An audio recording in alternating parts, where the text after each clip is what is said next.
أعوذ بالله من الشيطان الرجيم بسم الله الرحمن الرحيم الحمد لله رب العالمين والصلاة والسلام على رسوله الكريم وعلى آله وأصحابه أجمعين اللهم أخرجنا من ظلمات الوهم وأكرمنا بنور الفهم وافتح علينا بمعرفة العلم وسهل أخلاقنا بالحلم واجعلنا ممن يستمعون القول فيتبعون أحسنه اللهم اجعل أعمالنا خالصة لوجهك ولا تجعل فيها حظا لغيرك وصل اللهم على سيدنا ونبينا ومولانا محمد وعلى آله وأصحابه أجمعين والحمد لله رب العالمين أما بعد فالسلام عليكم ورحمة الله وبركاته.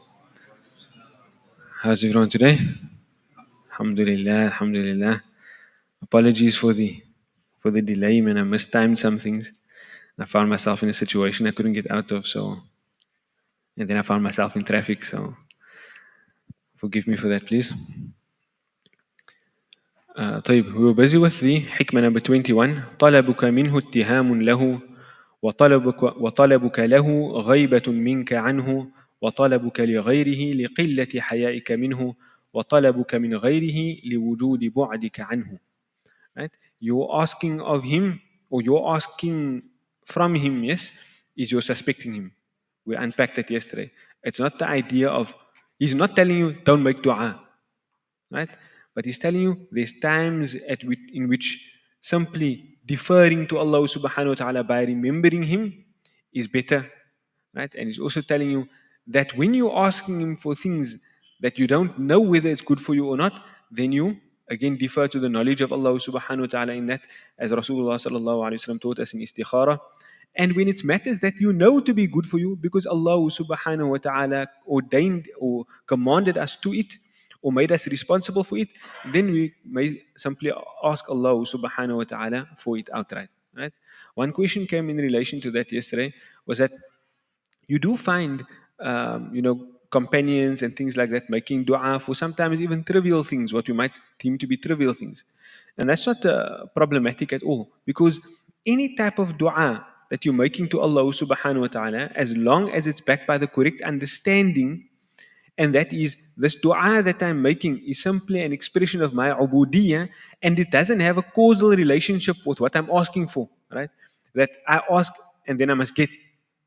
Rather, I'm asking because this is me expressing my nature of being Allah subhanahu wa ta'ala's slave in relation to whatever activity it may be in my life. That is not problematic because one has the correct understanding of dua in that regard. Right? I did mention in addition to that sometimes when people grow nearer to Allah subhanahu wa ta'ala and the love of dunya gets removed from the heart or exits from the heart, then you find the ad'iyah are never focused on asking for worldly things. Right? That doesn't mean that it's bad to ask for like some worldly need. Maybe I find myself, I need a phone or something. I ask Allah, Ya Allah, please grant me a phone. That's not an indictment on anybody or anything like that. That's dua. And even dua in relation to worldly matters, it is warid fil Quran wal Hadith. Allah subhanahu wa ta'ala tells us, رَبَّنَا آتِنَا فِي الدُّنْيَا حَسَنَةً وَفِي الْآخِرَةِ حَسَنَةً وَقِنَا عَذَابَ النَّارِ. So that's not problematic at all. I just mentioned that to tell you the state of some of the salihin who describe the dua like that. That they just simply don't find themselves asking about the dunya things because that's not foregrounded in their heart space and mind space. Right. وَطَلَبُكَ لَهُ غَيْبَةٌ مِنْكَ عَنْهُ. And you asking for him is your absence from him. Right? Is your absence from him. And we unpack that. Right? Dealing with a different point. That when you find yourself asking for Allah subhanahu wa ta'ala as if Allah subhanahu wa ta'ala is not present with you, then you must know that's not on account of Allah subhanahu wa ta'ala's absence, rather it's on account of your absence from him, not his absence from you. The next part of it, the next two parts we have to deal with now, and that is وَطَلَبُكَ لِغَيْرِهِ. You're asking from other than him. لِقِلَّةِ حَيَائِكَ مِنْهُ. you're asking from other than him. No, no, sorry. You're asking for other than him. You're asking for other than him. لِقِلَّةِ حَيَائِكَ مِنْهُ is on account of your little modesty or your immodesty uh, with him. So Ibn Ajiba rahimahullah ta'ala, he says, what does this mean? You're asking for other than him is on account of your lack of modesty in relation to him. He says, why would a person ask for other than Allah? Why would a person ask for other than Allah subhanahu wa ta'ala? He says, the reason for that is because Allah subhanahu wa ta'ala is calling you to Him and you are asking Him for other than Him. He is calling you to Him. Like for example, Allah subhanahu wa ta'ala says, فَفِرُّوا إِلَى اللَّهِ. Allah is calling you to flee to Him. But while He is calling you to Him, you are asking Him for other than Him. You're directing your dua to Him still. Like, oh Allah, grant me so and so and so. But again, remember, He here is expressing the ideal of a arif billah, of one who is immersed in the knowledge of Allah subhanahu wa ta'ala. So He's telling you, Allah is calling you to Him, right? He's telling you yet you must journey to Him, and now you're asking Him for other than Him. You're asking Him for a phone, you're asking Him for a house, you're asking Him for whatever it is you're asking Him. Is it bad to ask for those things? No, it's not bad to ask for those things. But here He's expressing what the ideal for a arif billah is.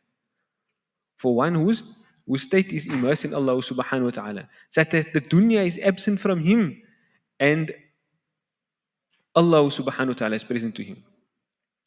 If a person is not yet there, it doesn't mean when he asks Allah subhanahu wa ta'ala for something that he has to feel bad about that or anything like that. No. In fact, if he has those needs and that is still present to him, then that could just be a signal to him that, look, I know that there's stages to go ahead. Right? And there will always be stages to go ahead. So this is something to become depressed and morbid about. Right? But also, so you must know that I'm not yet at the ideal. And that knowledge will also ensure that when he's asking for something of the dunya, he couples that with asking for what is better than the dunya. And that's also exemplified in that dua. رَبَّنَا آتِنَا فِي الدُّنْيَا حَسَنَةً. But that's one dua for the dunya. وَفِي الْآخِرَةِ حَسَنَةً وَقِنَا عَذَابَ النَّارِ. That's essentially two du'as for the akhirah. Right? So he says, because Allah subhanahu wa ta'ala is calling you to presence with Him, and you are fleeing from asking for being in His presence to having something else in your presence. So that is a degree of immodesty with Allah subhanahu wa ta'ala. Shabuti rahimahullah ta'ala, he says that, look, man, why would somebody ask for something other than Allah? Why would somebody, let's say they're doing dua, right? They're not asking other than Allah, they're asking Allah. But why would somebody ask Allah for other than nearness to Him?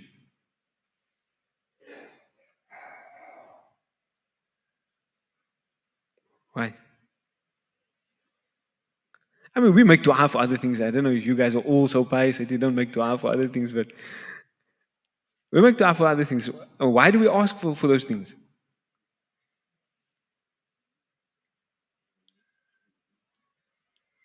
I'm not going to pick on Tawfiq today. Hafiz Ali, why do you ask Allah for a wife? Huh?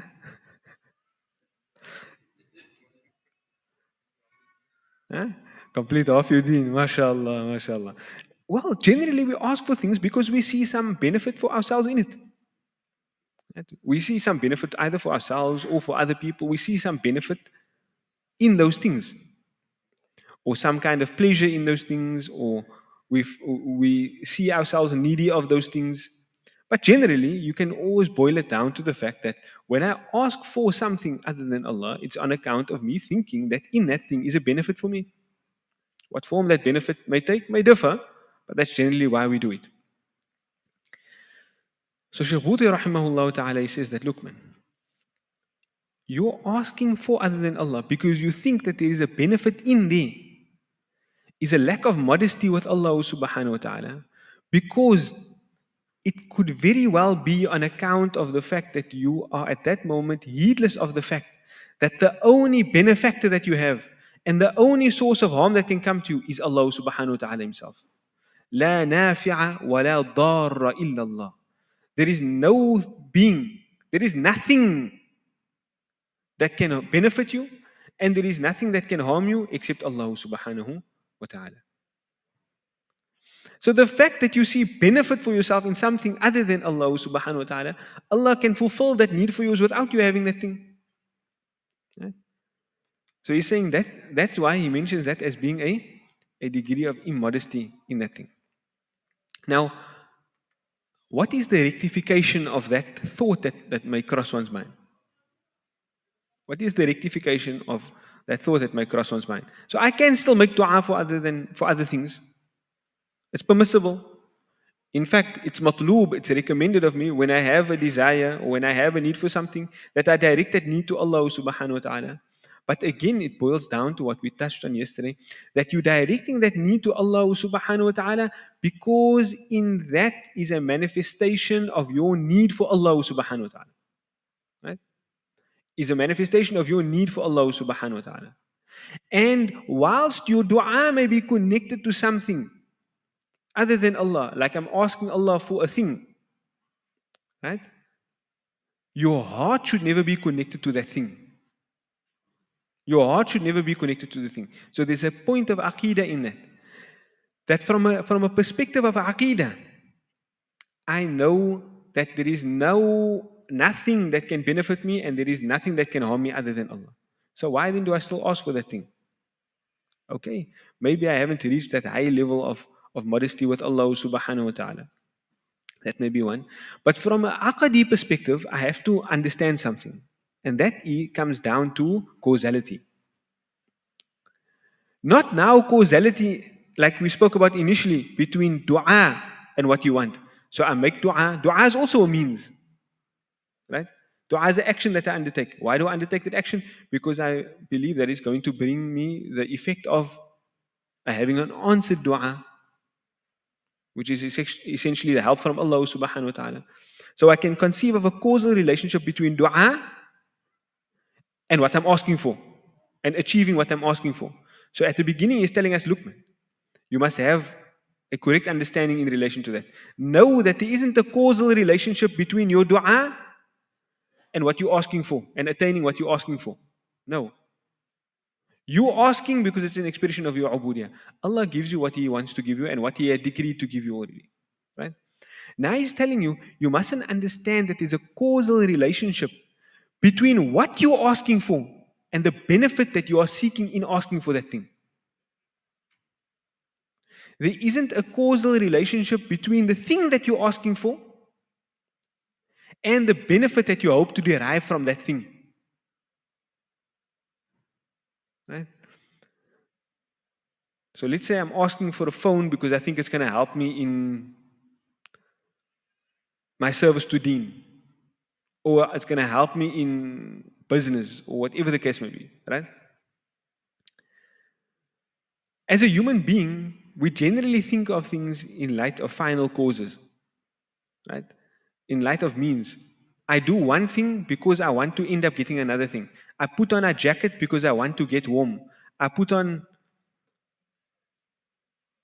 I eat food because I want to feel full, or I drink water because I need to quench my thirst. So in my mind, I actually have the objective of quenching my thirst. Right? But I don't manifest quenching my thirst. I manifest drinking water. Like what I direct myself toward is drinking water because I believe in drinking the water, my thirst will be quenched. I want to feel nourished or full, but I don't like just bring that into existence. I eat food because I believe eating food is going to have the effect of making me full or nourishing me. Right? But the correct way of conceiving of that is actually Allah subhanahu wa ta'ala decided, and He by His will He created an order of cause and effect. But in reality, that relationship of causality is not necessary. It's not necessary. What do I mean by that? I should know at any given moment in time that I can drink and drink and drink and not be quenched. I can eat and eat and eat and not be full. I can put on as much clothes and remain cold. I can take as much medicine as possible and remain sick. Right? Because there isn't a necessary causal relationship between worldly causes and the effects. Rather, in reality, Allah is creating the cause and Allah is creating the effect. Allah is creating the cause and Allah is creating the effect. At any given moment in time, that's what's happening. So when I eat food, Allah subhanahu wa ta'ala is creating my action of eating food, and Allah subhanahu wa ta'ala is also creating the effect of fullness. It's not that Allah is creating me eating the food and then the food is making me full. That's what it seems like on the apparent. But that's not the reality of it from an aqidah point of view. But from the perspective of my living in the world, right? Do I live in the world expecting to not use the means? So Sheikh Bhuti again says there, if a person tries to live their life like that, they tell themselves, you know what, man? I know Allah is the cause of everything, the direct cause of everything. What seems like causes in this world and what seems like effects, Allah brings it all about. So I'm going to live my life, I'm not going to eat. And I'm just going to ask Allah to make me full. I'm not going to drink water, and I'm just going to ask Allah to quench my thirst. I'm not going to go work so that I can, buy my needs. I'm just going to ask Allah subhanahu wa ta'ala to do that. He says you must know that when a person is doing that, then that is actually bad etiquette with Allah. That's not a person manifesting piety. That is a person having bad etiquette with Allah. Why is it bad etiquette with Allah? It's bad etiquette with Allah subhanahu wa ta'ala because you recognize Allah decided to create this system in the world out of His will. Then your action in that condition is almost telling Allah, you decided to create the system, but I'm not going to employ that system. And I'm going to expect you, because I know you are the direct cause, I'm going to expect you to fulfill my needs just like that. Despite the fact you created this means and you made the order of life that we must live according to this means, I'm going to ignore that system that you created. That ayah, kawniyah, that not a Quranic ayah, but that universal ayah that you have given us to see relationships between things. I'm going to ignore that order that you created, and I'm just going to expect you to change that norm for me, to change your sunnah for me. He says, who are you to expect Allah to change His sunnah when He created that sunnah for you? He says, yes, Allah wants you to know and believe that He is the direct cause of everything. But Allah also wants you to live according to the order that He created in the world. Right? The one is an aspect of aqidah that you must know and you must believe with certainty. And the other is not about a matter of aqidah, but it's a manner of manifesting your ubudiyah. Because just like Allah gave us commandments in the Quran that we must fulfill to be obedient to Allah, Allah also gave us a system in the world that He taught to us through our perception and through our intellect that we must also live by. Right? And appreciating that order that Allah subhanahu wa ta'ala created is also part of obedience to Allah subhanahu wa ta'ala. Right? However,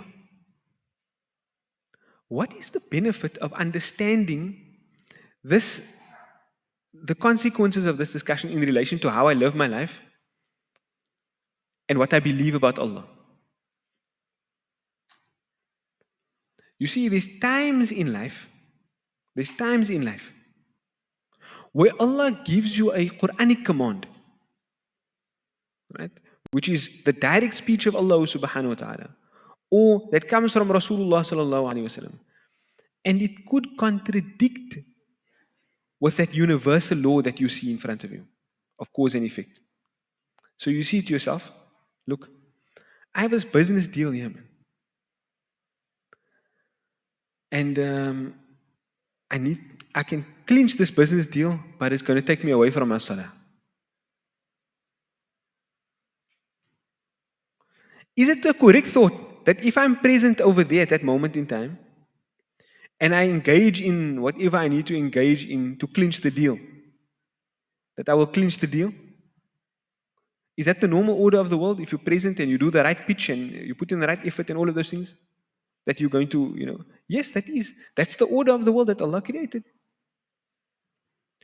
But now, it's contradicting with a priority that comes directly from the revealed commands of Allah subhanahu wa ta'ala to me.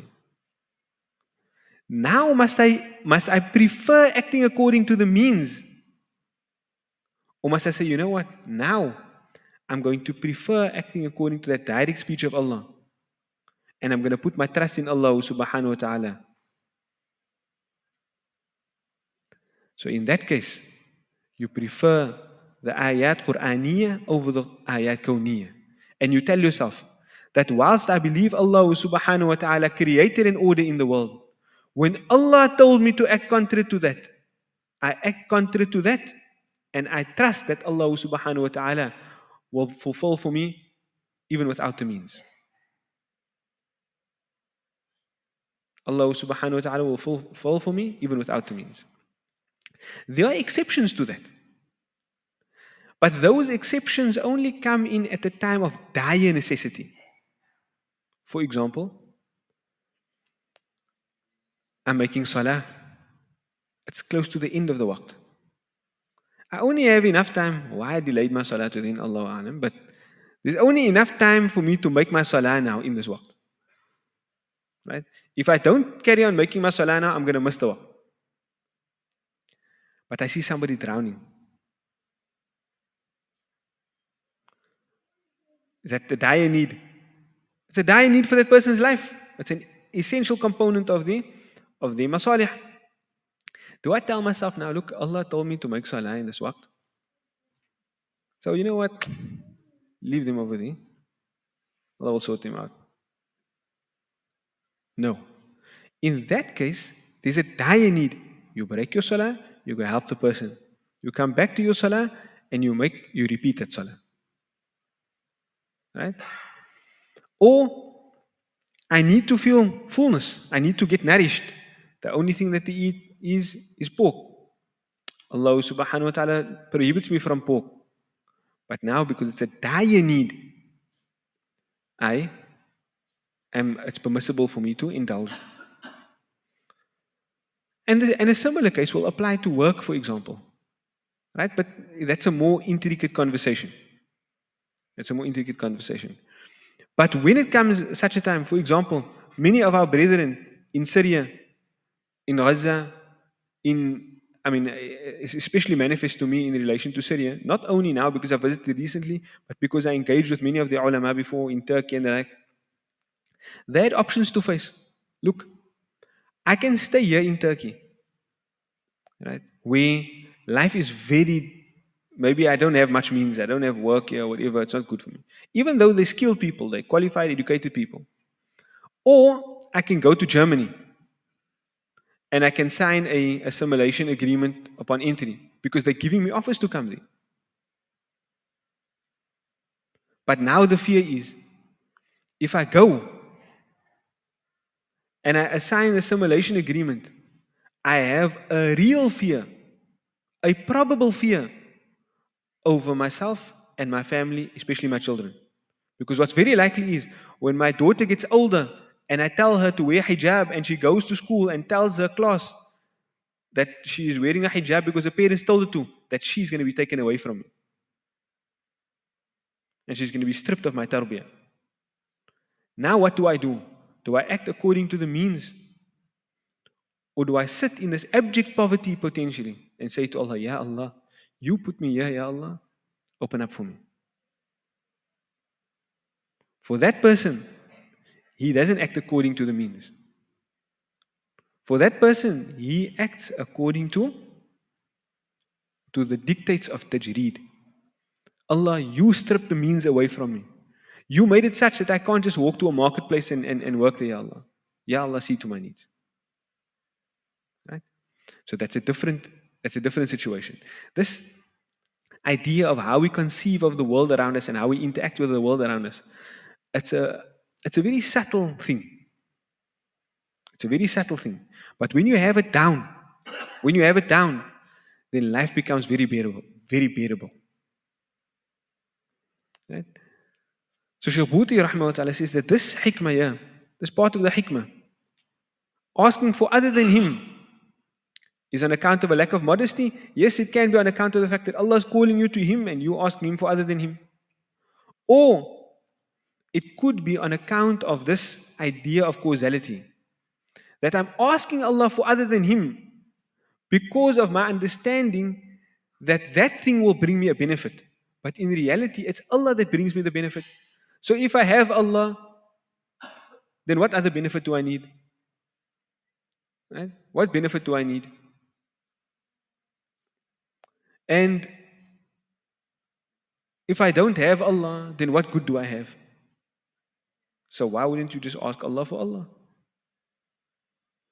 Right? Any questions on that? You got the idea of the means, right, in relation to what I'm asking for in my dua. Knowing that the thing that I'm asking for, it doesn't bring about the benefit, Allah brings about the benefit. Right? It doesn't bring about the benefit, Allah brings about the benefit. And whilst knowing that Allah subhanahu wa ta'ala brings about the benefit, I recognize that Allah subhanahu wa ta'ala asks of me and requires of me to act according to the means, except in those cases where I see that it contradicts, where it goes against what Allah subhanahu wa ta'ala has explicitly requested of me. Right? In those cases, I prefer what Allah has requested of me directly, and I put the means aside. And I put my trust in Allah subhanahu wa ta'ala. Right. Okay. The next part of it he says is وَطَلَبُكَ مِنْ غَيْرِهِ لِوُجُودِ بُعْدِكَ عَنْهُ. And you asking from other than him. You asking from other than him is on account of your distance from him. Is on account of your distance from him. Now that idea of causality carries on here. Why would I ask for something? Why would I ask for something from other than Allah? Because naturally, there will be some understanding in my mind that that person is able to help me. That being that I'm asking from can give me. So again, he's telling you something else here. He's saying, when you're asking, can I ask a human being to help me with something? Of course I can ask a human being to help me with something. Right? It's part of normal life. I can ask a human being to help me with, anything for that matter. That they are capable of helping me with. Right? That's within their scope. But he's saying here that you're asking from other than Allah subhanahu wa ta'ala on account of your distance from him. Now how is that? It's permissible for me to ask. Rasulullah sallallahu alaihi wasallam himself made requests at times from companions. He told them, stand here, do this, etc. Right? He had companions supporting him. Right? So, can one seek help from a human being? Yes, you can. But again, you must know that when you're interacting with other than Allah, take it back to that idea of causality. That even the thing that I'm asking, that thing doesn't have any causal power, it doesn't have any qudra. And how can it have qudra? You must know that what I'm asking that's other than Allah subhanahu wa ta'ala, it's between two points of non-existence. Initially it didn't exist, Allah brought it into existence. It will eventually go out of existence. This thing that once had no existence and will have no existence, how do I now think that this thing has ability of its own? So what must you understand there? You must understand that the thing that I'm asking, not what I'm asking for, the thing that I'm asking, it has in reality no qudra to benefit me, no true qudra to benefit me. Don't we say, La hawla wa la quwwata illa billah? There is no power whatsoever and no might whatsoever except with Allah. So why then do I ask the other person? You may tell me, I'm just employing the means that Allah subhanahu wa ta'ala created. That's fair. But at the same time, you must know that the reality of that means is that it's enabled by Allah subhanahu wa ta'ala. You see, it's easy to sometimes recognize that the thing I'm asking for doesn't have the ability to help me. Because it doesn't really have an apparent quality of ability. Like I can ask this phone, give me some food. I won't hope for this phone giving me food at any point in time because I recognize it to not have that qudra. But oftentimes when I look at a human being, you see a human being has certain qualities that doesn't stem from them being a created thing. It's like divine qualities that Allah bestowed upon them. And that's why at times human beings themselves become deluded by themselves. They start to get kibr. Because actually I'm a abd. But I can do things. I can earn things. I can order things. I can control things. And so he starts to think of himself as a lord. He starts to become deluded by himself. Similarly, he can become deluded by other things, by other beings that he might ask. Right? That I saw this person doing such amazing things, doing so much work. So I see him having so much wealth.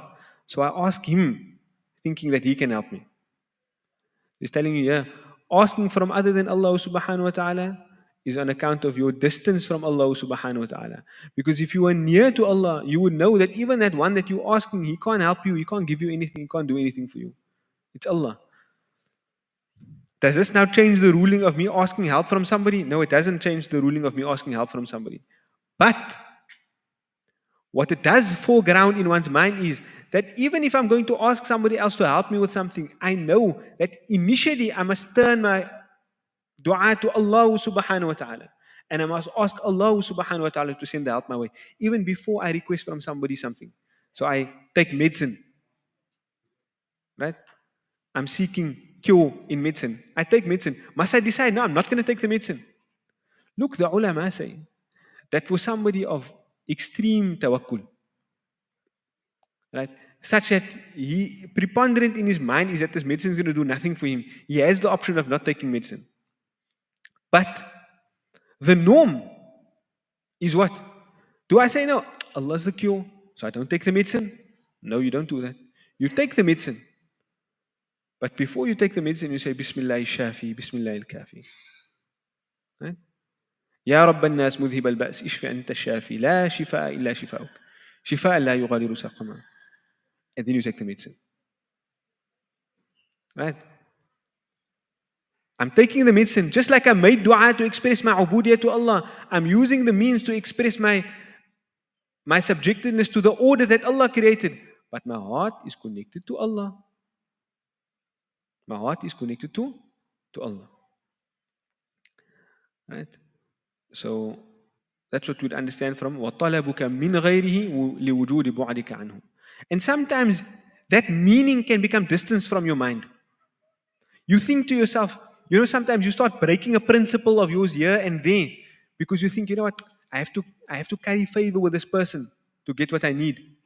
We have the saying, ad-dunya bil wasail. The dunya works through means. It's about who you know, not about what you know. Right? So whilst we don't say that is completely false, but we recognize that the primary means is Allah. The primary means is Allah subhanahu wa ta'ala to everything. And so we never do what would compromise that in order to achieve a goal. Right? And so sometimes that meaning may become distant from our minds. And so he's telling us that when you ask from Allah subhanahu wa ta'ala, when your reaction is to ask from other than Allah subhanahu wa ta'ala, you must recognize that it's on account of your distance from Allah. If you weren't so distant from Allah, then you would have first asked Allah. You would have first asked Allah subhanahu wa ta'ala before requesting from other than Allah. That would be one understanding. Another understanding would simply be that the reality of asking from other than Allah, is that permissible? Like when I'm asking from other than Allah, thinking that they're going to give me. Thinking that it's going to come from them, the benefit's going to come from them. No, that's not permissible. Right? And so that kind of asking could really be a dire sign of distance from Allah. That you're asking of Allah, believing that they're going to give you, is actually showing you that you are so distant from Allah subhanahu wa ta'ala at this point in time that you don't see His role in everything. And that type of asking is not permissible. The believer never makes dua to other than Allah. Any questions on that?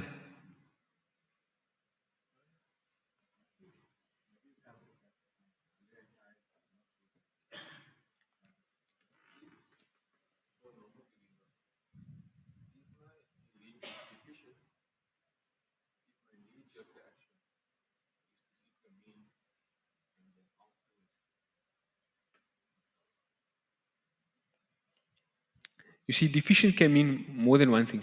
Deficient can mean that what is a deficient belief?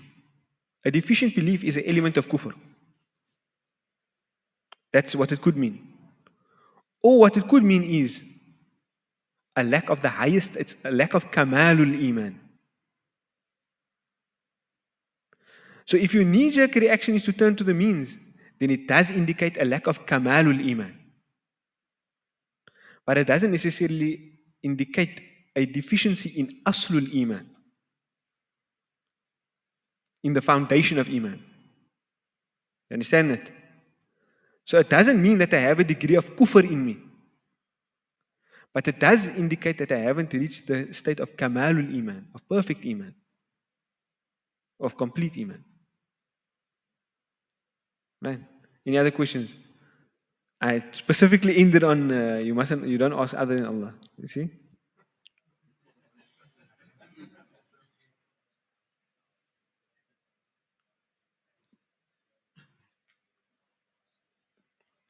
Okay, good. So the question is, can I explain the difference between tawassul and istighatha? Now, what is this?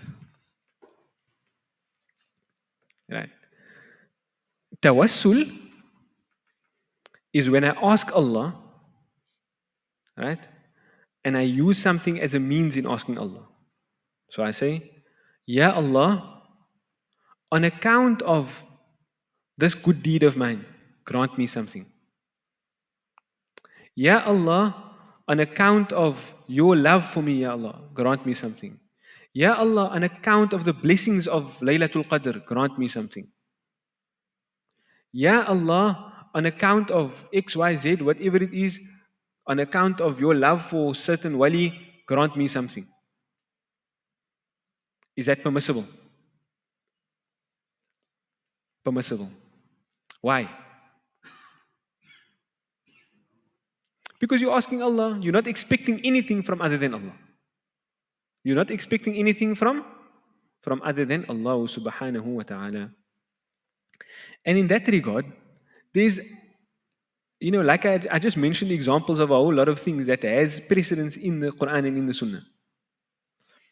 For example, Allah subhanahu wa ta'ala, Rasulullah tells us of the hadith of the three people who were in the cave, and the cave shut with them inside it.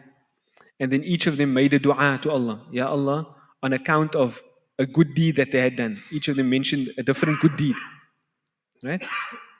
The one that he stood by the side of his parents the entire night after they had requested something from him. The one that he was about to fornicate, and then he stopped. And the third one, I can't recall. Allahu Alam. But they made dua, Ya Allah, on account of that good deed, grant us this thing. And Rasulullah sallallahu alaihi wasallam mentioned that with no rebuke, and so we know that that is permissible. So the wasila is permissible. And if using one thing as a wasila is permissible, then the same would apply to anything. Right? It wouldn't change the ruling, or it wouldn't affect anybody's belief in relation to Allah subhanahu wa ta'ala, because a wasila is a wasila. You're still asking from Allah. Istighatha. Istighatha. Istighatha comes from the 10th bab. It literally means to ask for ghawth, to ask for help, assistance. Right? You might have heard it in the form of people, maybe in some poetry they say shay lillah. Right? Or you might have heard them saying madad, ya so and so. Now this is a touchy subject, but I want you to understand it well, so that you understand the position of those who do it, and you understand the position of those who prohibit it. Right? And why do I want you to understand that?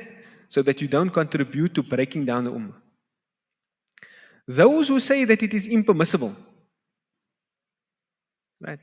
They say that it is impermissible because you're making dua to other than Allah. And dua is an ibadah, and ibadah is not directed to anybody other than Allah. Right? So that is their reason for saying that it is impermissible. Understood? Is that something that you can appreciate the sentiment of? You can appreciate the sentiment of it, yes. The problem comes in when somebody else doesn't agree with your conception, and you tell them that they are doing ibadah to other than Allah. They tell you we're not worshipping other than Allah. Then you tell them you are worshipping other than Allah. That's where the problem comes in.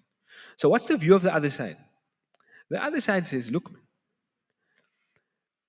in poetry and in ibtihalat and the like, we use figurative language. We use figurative language. So it might be like I'm asking somebody, like, even it might be somebody that had passed on, isn't there something for this beggar? How does that thing go in the Qawwali? Is it Bardo Joli? Who else is singing it for us? I'm not going to try. Right?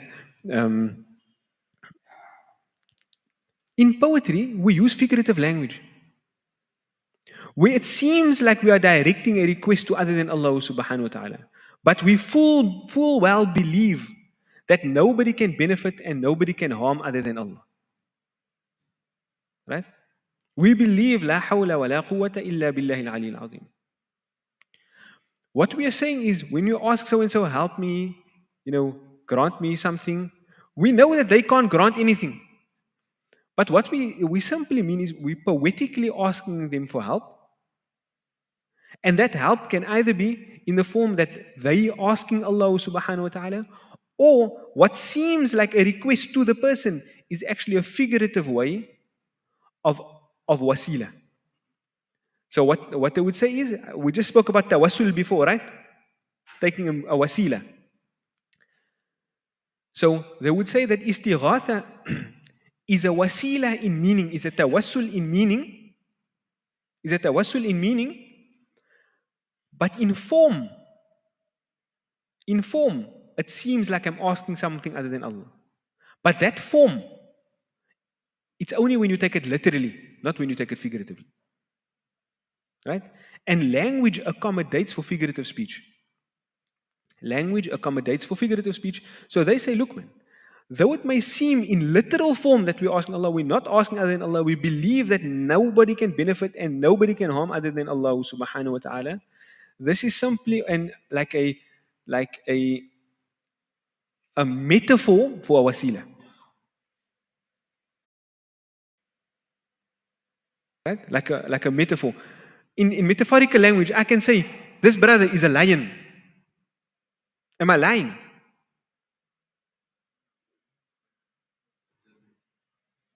If you're going to take me literally, you're going to go out and tell everybody Zakariyya is a liar. He said this guy's a lion, but he's actually a human being. How could he lie to us in the masjid? Astaghfirullah. Right? But if you understood language, you would recognize that that's a metaphor. I didn't have to say he's like a lion. I said he's a lion, but it's a metaphor. And language allows that. So what I mean is, he's brave like a lion or something like that. Right? So they will tell you that istighatha, those who permit it, they will tell you that is a tawassul in meaning and a request in form. But that form must be taken figuratively. Right? So what is still preserved there? Are they believing a different thing? In terms of their belief, both of them will tell you, only Allah gives, only Allah takes. The moment somebody tells you that no, other than Allah is going to do for them, without the hawl and quwwah of Allah, then that is shirk. Then that is shirk. Why? Because hawl and quwwah, power and ability to do like that, is the sole domain of Allah subhanahu wa ta'ala. Is the quality of Allah subhanahu wa ta'ala. So when that, you see, here where it becomes tricky. That thing, that istighatha that the person is saying in form, if they believe that system to be like a necessary system of cause and effect, that I'm asking this person and they're going to grant me, then that will be shirk. If they are believing, there might be another degree of nuance where the person is kept in the fold of Islam, but what they're doing is definitely haram. Right? But I don't want to go into that detail. That if the person believes that they are asking somebody other than Allah, and that person, with their own might, without depending on Allah subhanahu wa ta'ala, will grant me, then that is shirk. That is shirk. But it's shirk on account of a wrong belief. Shirk is a ruling that applies to beliefs, not actions. The rulings that apply to actions are either wajib, mustahab, mubah, makruh, or haram. What is that? Compulsory, recommended, permissible, disliked, or prohibited. Right? Is shirk one of those five? No. Shirk is a ruling that will apply to a belief. And sometimes an action indicates to a belief. There's not no relationship between them. Like if somebody goes and he prostrates in front of an idol, on the apparent, I'm going to look at it and say that that is an act of shirk. What I mean thereby is that is an act that indicates to the fact that this person has a wrong belief. But if I go to the person and he tells me, look, I actually slipped, man, and I just fell in that position, but I believe that there's only one Allah, then I'm going to say, this person, he did an act. Yes, he did that act. But that's not shirk. That's something else. Right? Or I was forced into a position without having any wrong belief. I'm not going to say that's shirk. Or he says, look, he willfully did that, but for some other benefit, right? For some other reason, and he had no disbelief in his heart.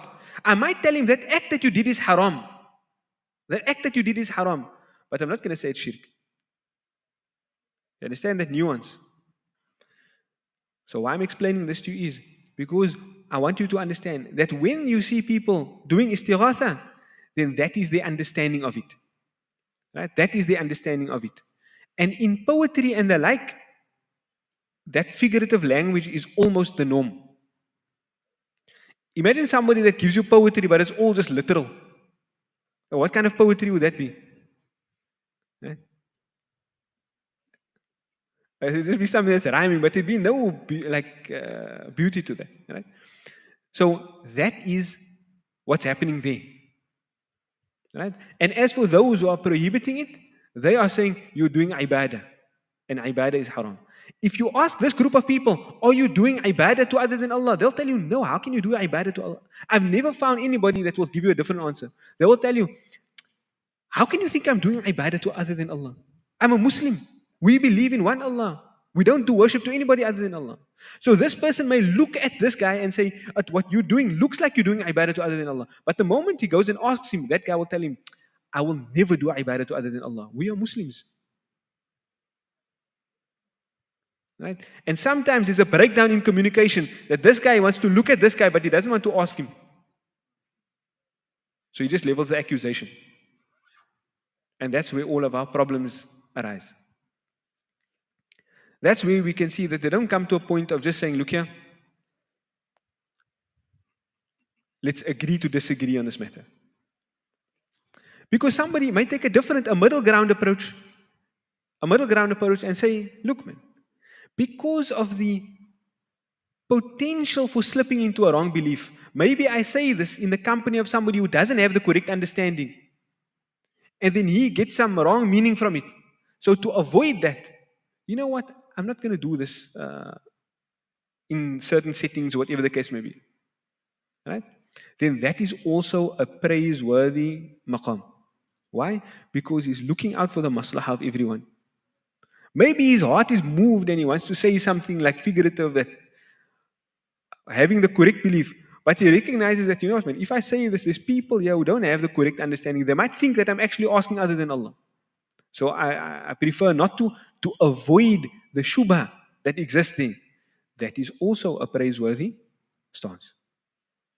So why I'm explaining this is, those people who do that istighatha in form, if you ask them, are you making dua to other than Allah? They'll tell you, no ways. So then I'll tell him, but what you're doing sounds like you're asking that person. And sometimes that being is maybe even passed away. Look, if he tells me, I'm not asking the person, this is just tawassul in a different form, right? Then I have to take him on his word. I can't impose a belief on him. His belief is in his heart. So that, for the people on this side, a better position would be for them to say that act is haram, but it's not necessarily shirk. And that way they understand that all Muslims, and that's why I very confidently say at any point in time, no Muslim makes ibadah to other than Allah. No Muslim makes ibadah to other than Allah. That is an essential core component of our deen. You cannot be a Muslim and do ibadah to other than Allah. Iyyaka na'bud. Iyyaka na'bud. You alone, Ya Allah, do we worship. Wa iyyaka nasta'in. And you alone do we seek help from truly.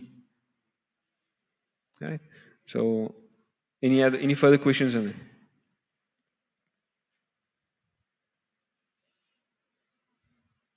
Bismillah.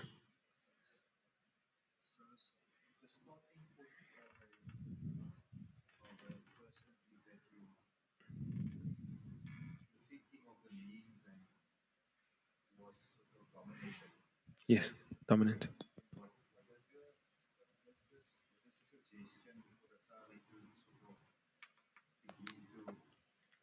To change that. Okay, the question is, if your knee-jerk reaction is to go to the means, right, rather than your heart turning to Allah subhanahu wa ta'ala first, what can you do to change that? So, one of the things, I'll mention maybe a few things, right? One of the things is firstly to learn the correct understanding, right? The second thing would be to, in times of the absence of an apparent need, we're always in need of Allah, right? But in moments when I'm like, I don't have a pressing need now that I'm asking for, I remind myself of that reality constantly. I say things and I think about things like, La hawla wa la quwwata illa billah. Such that when I program myself to think like that, that is what my mind goes to before anything else. Right? And another thing to do is, and this is one of the, the way of mujahada in reforming yourself, that is that whenever you do that, whenever that happens, you rebuke yourself or you chide yourself in some way. You rebuke yourself or chide yourself in some way.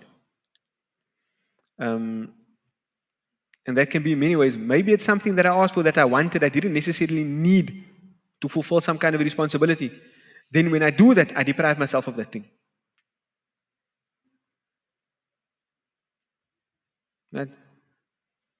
But that's a difficult way. Right? Obviously, if it ties into a responsibility that you have or a dire need, then you don't have that luxury of rebuking yourself in that way. But maybe you can still tell yourself, you speak to yourself afterwards and you tell yourself, why do you do that all the time? Remind yourself not to do that. Right? But obviously, if there's a bit more leeway and it's not something that is of a dire need, or it's just something that you want, then you can tell yourself, because I went to the means first and I didn't involve Allah in this pursuit from the very beginning, I'm going to deprive myself of it. Your nafs will very easily become trained into turning to Allah first. Yeah. Any other questions? We're in there for now then. وجزاكم الله خيرا وآخر دعوانا الحمد لله رب العالمين. Once again, apologies for the late start today. Allah forgive me. Alright, assalamu alaikum wa rahmatullahi wa barakatuh.